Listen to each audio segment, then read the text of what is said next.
नमस्कार मंडळी, स्वागत आहे तुमचं आमच्या चॅनलमध्ये। आवाज महामुंबईचा, शोध बातमीचा, कौल मनाचा। चला तर मग आमचे चॅनल लाईक करा, शेअर करा आणि सबस्क्राइब करा। धन्यवाद। पनवेल तहसील कार्यालयातील मंडळ अधिकारी 30,000ची लाच स्वीकारताना लाचलुचपत खात्याच्या जाळ्यात। पनवेल गावदेवीपाडा येथील 4.22 गुंठे जमिनीचे 7 बाऱ्यावर नावाची नोंद मंजूर करण्याकरिता पनवेल तहसील कार्यालयात कार्यरत असणारे मंडळ अधिकारी गोवर्धन माने यांनी फिर्यादीकडे 50,000ची लाच मागितली होती। त्यातील 30,000 रुपयाची लाच स्वीकारताना अलिबाग रायगड लाचलुचपत पथकाने आज सायंकाळी रंगेहात पकडले आहे।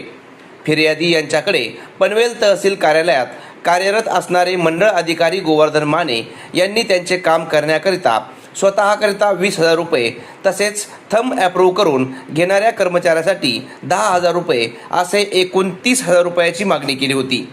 सदर रक्कम आज सायंकाळी पंचमुखी हनुमान शेजारी मिठास स्वीट्स समोर स्वीकारत असताना सदरची कारवाई पोलीस अधीक्षक अँटी करप्शन ब्युरो ठाणे परिक्षेत्रचे शिवराज पाटील व अपर पोलीस अधीक्षक अँटी करप्शन ब्युरो ठाणे परिक्षेत्रचे भागवत सोनवणे यांच्या मार्गदर्शनाखाली लाचलुचपत प्रतिबंधक विभागाच्या रायगड अलिबाग पोलीस उपअधीक्षक श्रीमती सरिता भोसले यांच्या विशेष पथकाने सदर ठिकाणी सापळा रचून गोवर्धन माने यांना रोख रक्कम स्वीकारताना ताब्यात घेतले आहे। आवाज महामुंबईचा चॅनलसाठी संजय कदम, पनवेल।